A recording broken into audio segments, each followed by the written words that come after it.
Start out with a question for both of you. Whoever wants to answer first. What kind of music did you grow up listening to? Well, I grew up listening to spiritual.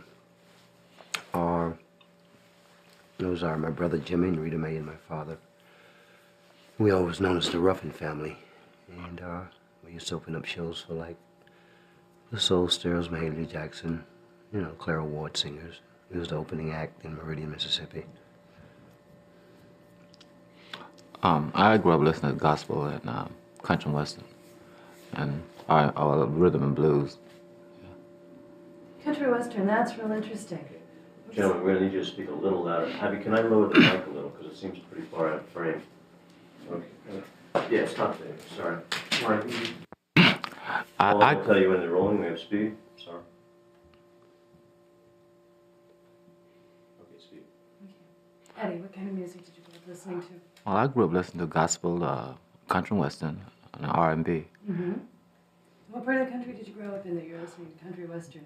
Alabama. Oh. We didn't quite have as many stations, so you had to kind of listen to country and western. David, how about you? Well, I grew up in Meridian, Mississippi, and my sister Rita Mae and my brother Jimmy, all of us was known as the Ruffin family, and we opened up shows for a lot of spiritual groups. It's Clara Ward, Mahalia Jackson, whoever came into town at the time. But like Ed was saying, basically you had to listen to country and western if you listened to any kind of non-spiritual songs, which Randy, I think, came out of Memphis. Yeah, he had it out, yeah. Randy had a lot of songs that was mostly blues, pop, you know, if there were any. And it reached a long way. Matter of fact, it reached from Memphis to around Michigan, Ohio state line now. Mm-hmm. Yeah. Guys, what does the term soul music mean to you? What is the definition of it to you? From the heart. It comes from the heart, and it comes from the soul. It's a it comes from the feeling. spirit, yeah. I would say a feeling. I want to keep what little love and everything I have in my heart. Mm-hmm. And that's the soul of But it. it's only a feeling of expression, I would say. You know. Your questions, you know, have to be incorporated in the answer, right? Oh, right. Can you stop 1 minute just a second? This is not the first time we've ever done this. Okay. Thanks, Barry. I appreciate that. Abby? Okay? Okay, so go back and roll. And yes, Steve. Okay. What is your definition of soul music? Well, soul music, I think, comes from the heart. It's from the spirit and the love of singing and being able to sing, I guess. You did a pretty good job. Okay. It's a feeling of expression, really. That's about it. You could say, "Well, I love you, baby." You could say, "Whoa, I love you, baby." It means It's different. just, Yeah. just a different feeling of expressing it. But, When people talk about soul music as a type of music and not just an expression of coming from the heart, do you think that, when looking at it that way, do you think that its basic roots comes from gospel music? Well, yes, that's from God. The whole spiritual feeling of the thing is we all get our message from that area, and that's the soul we're talking about, actually. Jesus. How did the Temptations come together? Well, we're a combination of three groups, actually, and a single artist. David is the single artist, and I was from the Primes, and Otis Williams from the Distance. And what we did, we merged the two groups, and then we found David, and that was it. That's how we got together as Temps. I mean, it's a little more in detail in that, but I'm just telling you the surface of it. Yes. Where'd the name come from? that's a good question. Where did the name come from? I don't really know. From what I've understood, that I think Billie Jean Brown came up with that particular name. She was she's over A&R, right? Yes. Oh, Yeah. I think she had a little influence in that. Well, actually, there was another group had the Temptations name. They had a record out called Barbara, and it's an all-white group. And, Out of here. Out of, yeah, out okay. of Long Island? Yeah, somewhere in this area, I know. I think right. And they had the name first, and next thing I know, we had the name, so that's how all we know. I understand, Eddie, in 1962, the name was all of a sudden the Pirates for one song. Why was that? Well, that was to cover another record. Nolan Strong had out a record called, I can't remember the name of the record that we had out as the Pirates. Mind of Matter. Okay, and we had to cut the record, I guess, to cover the record because Motown wanted it covered, and they put it out on a different label, which was Pirate Records.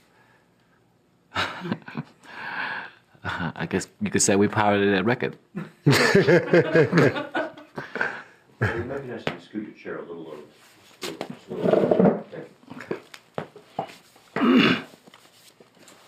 What, I understand earlier in your career with Motown and with Berry Gordy, you worked with Smokey Robinson. What was it like working with him, and how influential was Smokey in helping develop the sound that was so uniquely the Temptations? Well, I met Smokey, I was, 16. And I think anyone who produces you or writes your material has something to do with your sound. I would say he helped develop a multitude of sounds. Well, his sound actually, we developed. He wrote his sound, and we sang it with our sound. That's what basically. With our style. Yes, that's what way I see it.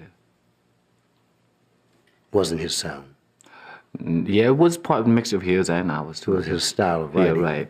And our sound. Our sound. Okay. Okay, that works. Yeah. Vice versa, that either works. way. And which made us come up with hits. So that was it. It's unjustified it means. Sort of like the chicken and the egg. Yeah. Which one Yeah. comes first, right? Who certainly one of the things, other than that unique Temptation sound that you guys were so well known for, was the choreography. How did that all come together? Well, actually, we could leave that with Paul Williams. He's the one that come up with all of that. He did the steps, and we put in there one or two every now and then, if he had let us. I would leave that with him. He was a man for that. Okay. In some of the reading that I was doing, and reading about the early days with Motown, I understand that there was something at Motown called Artist Development School that Berry Gordy had set up. Is that true? Where he would send Motown artists, he would have classes to teach you how to walk and talk and deal with the press. Well, artist development came from, I think, the beginning of it came from Maurice King. Maurice King was the musical director. And Doris Powell, right? I think she wasn't there? Oh, okay. Not at the particular time I'm talking about. Oh, okay. He was, I know he taught me when I was like 16, 17 years old. And he started teaching modern harmony, I would say. And then Miss Powell came in. Okay. And then Charlie Atkins came in, and they would have like, we would go in and rehearse from 10 in the morning to 12, and the Supremes from 12 to 2, and on, smoking them, in the evening. And I think it did the artists a heck of a lot of good, because really a lot of them really couldn't dance at all. Thank God for Charlie Atkins. But I think it helped all the artists very much. Another show that we're going to do in this series later on is we're going to do a show on style and fashion. Mm-hmm. Who was responsible for coordinating the fashion look of the group? Well, I was responsible for that.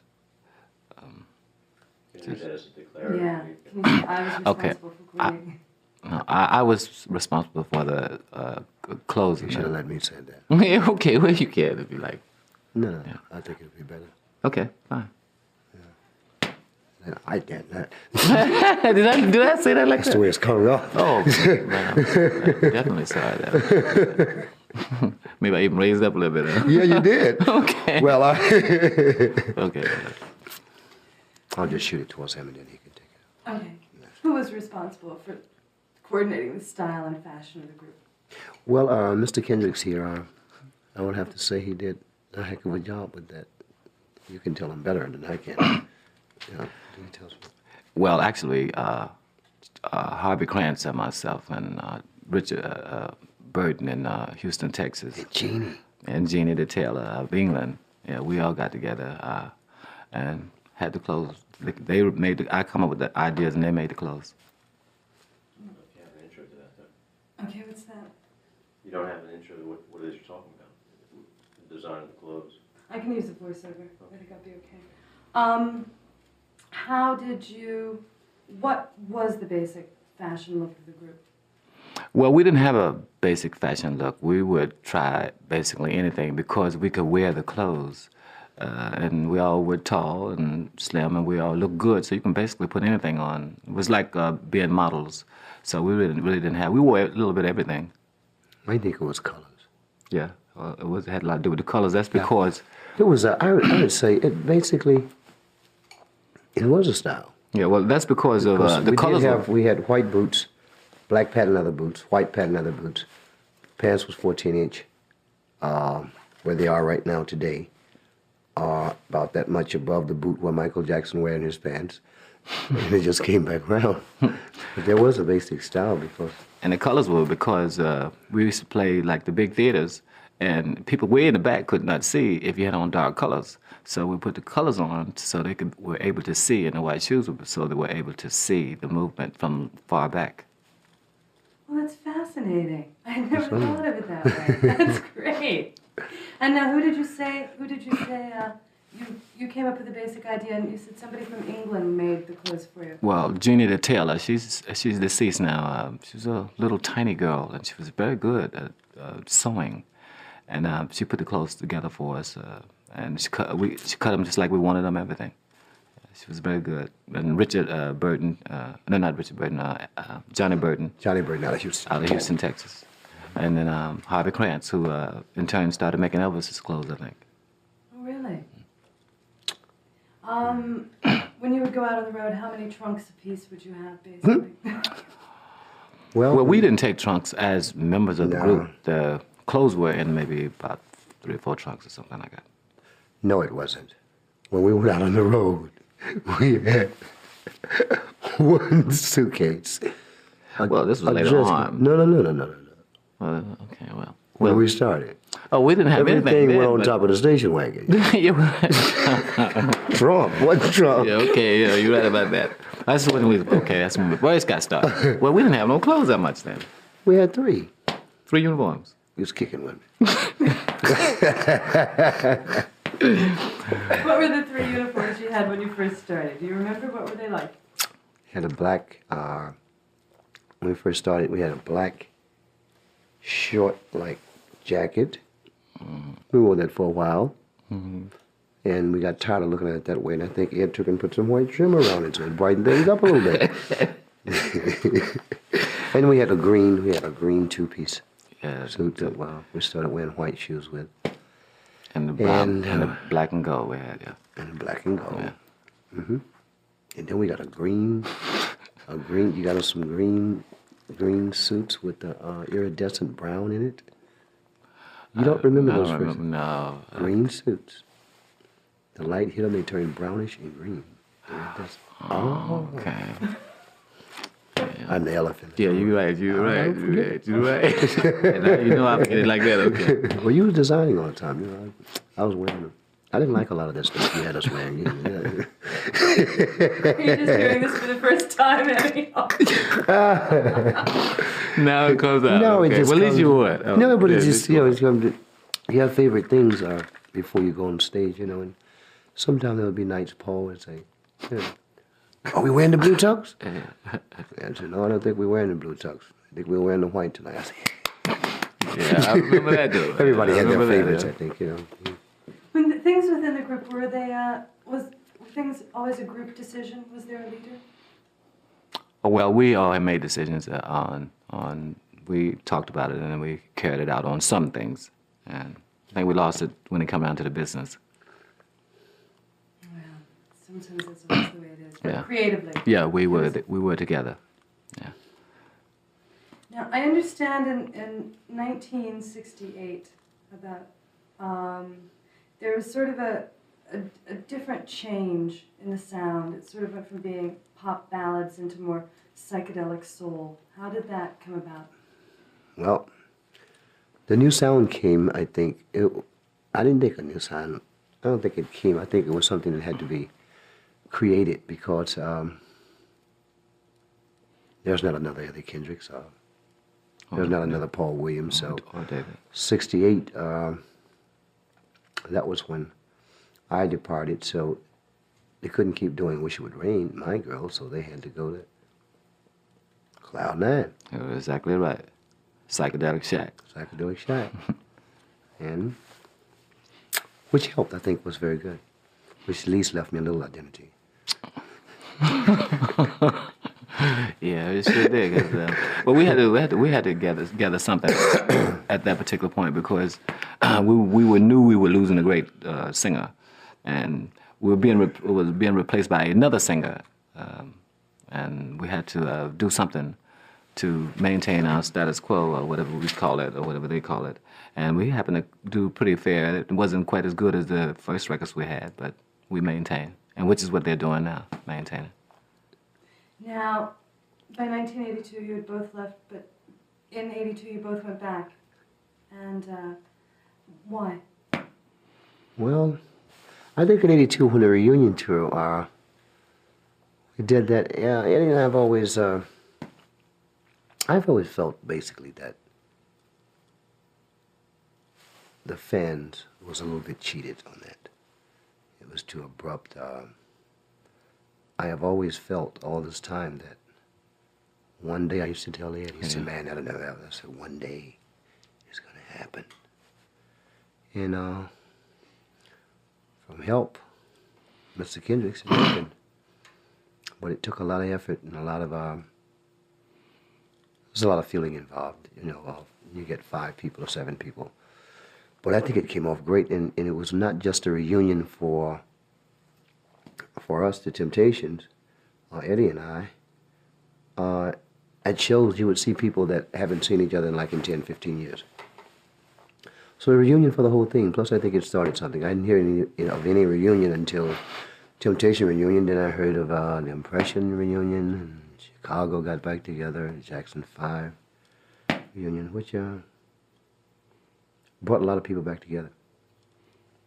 I guess you say Not the just can for do it. the Temptation reunion. It was a reunion, I'm thinking, of overall of all the fans, all the people that have wanted to see the Temptation and never saw them, because, you know, when you're out there and you're really hot, not everybody knows you. So I found out just how many people really, really knows you. Yeah. And I think we picked up a lot of new fans, even in that, in 82. It made a lot of audience people very happy. Well, thank you. And in the end, it made us very happy too. So how did you get together with these 2 guys, this Daryl Hall and John Oates? How did this come about? Well, actually, it came from 1966. We knew them in 1966 at the Uptown Theater in Philadelphia. And, well, Paul more so knew them more than myself anyway. And they called us, and they wanted to do the Apollo Theater. And we obliged them and did the show. They called our booking agency, actually. And we did the show with them. To make a long story short, yeah. That was an area where I think Paul got them a uniform or something. Right. The fresh uniforms, But yeah. I think it was basically where you sit around and you try to instill as much, confidence as you can. Going back now, I can remember, but he didn't look anything like he did today.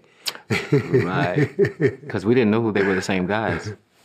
Now, when we got to their office, and they showed us these pictures with us back in 1966, and kind of floored me. I was flabbergasted. Me too. Because I didn't know that. I liked their music and everything, but I didn't know they were the same guys that were called the Temptones, who had changed into Daryl Hall and John Oates. Oh, I didn't know that. Yeah. Okay. That's amazing. How easy do you find it to perform with Daryl and John? Surprisingly enough, they told us that they rehearse our records to go on the stage when they get ready to hit. They have a little free singing, and that's what they do. And so that's what made it kind of automatic. They were singing our songs, and we already knew how to sing the songs, and they knew how to sing them, so it was very easy. And our personalities just clicked just like that because they are a class organization. Terrific. What is what's your favorite Temptations song that you've done?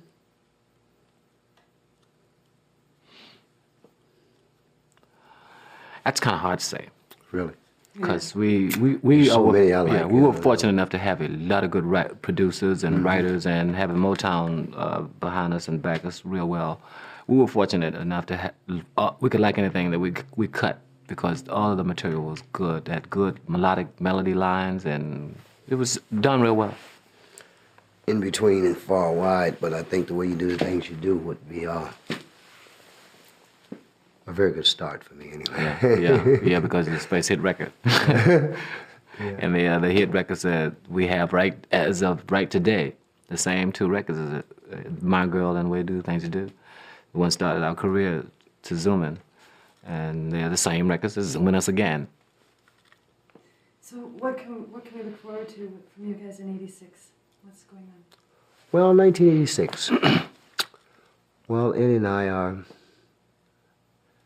as a lot of people know now, we have united together as to try and make the best of music. We have an album that we're working on right now, and with the help of Daryl and John and young man Gene McFadden.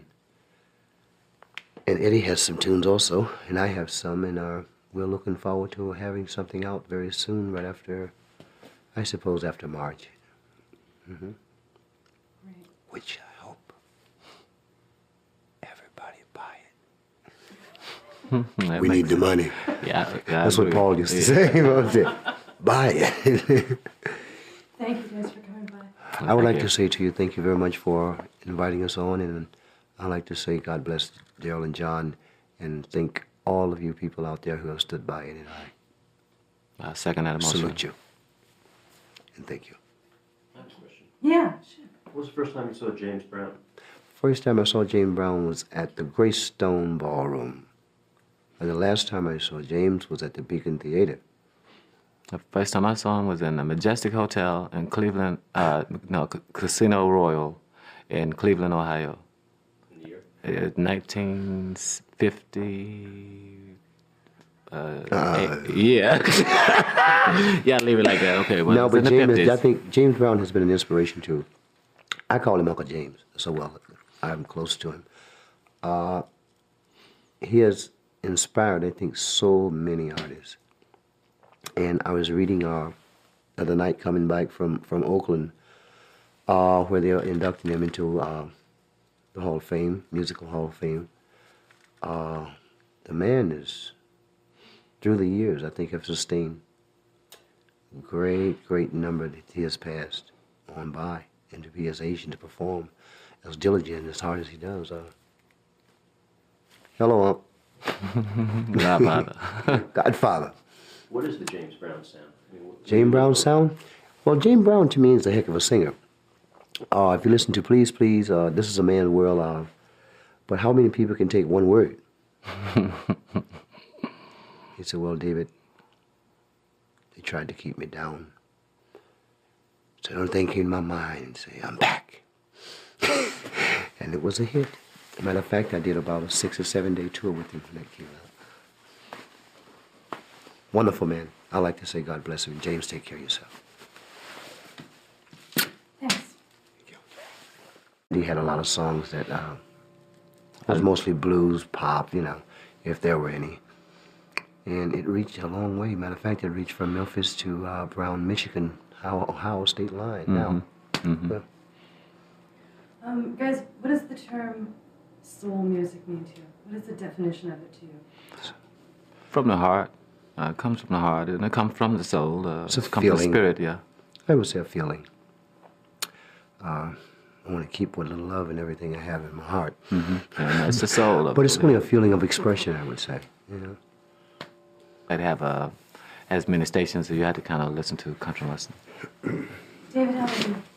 Well, I grew up in Meridian, Mississippi, and my sister Rita Mae and my brother Jimmy, all of us was known as the Ruffin family, and we open up shows for a lot of spiritual groups. It's Clara Ward, Mahalia Jackson, whoever came into town at the time. But like Ed was saying, basically you had to listen to country and western if you listen to Really, any kind of non-spiritual songs, which Randy, I think, came out of Yeah, Memphis. he had it out, yeah. Randy, Start out with a question for both of you. Whoever wants to answer first. What kind of music did you grow up listening to? well, I grew up listening to spiritual. Those are my brother Jimmy and Rita Mae and my father. We always known as the Ruffin family. And we used to open up shows for like the Soul Stirrers, Mahalia Jackson, Clara Ward singers. It was the opening act in Meridian, Mississippi. I grew up listening to gospel and country and western. And Your questions, have to be incorporated in the answer, right? Oh, right.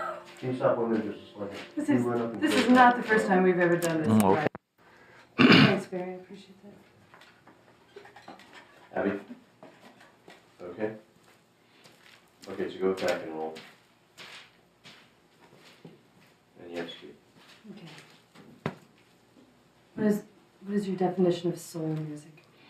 well, soul music I think comes from the heart. It's from the or rhythm and blues. Country western. That's real interesting. Gentlemen, we're gonna need you to speak a little louder. Abby, can I lower the mic a little, because it seems pretty far out of frame? Okay. Yeah, stop there, sorry. Mark, I'll tell you when they're rolling, we have speed, sorry.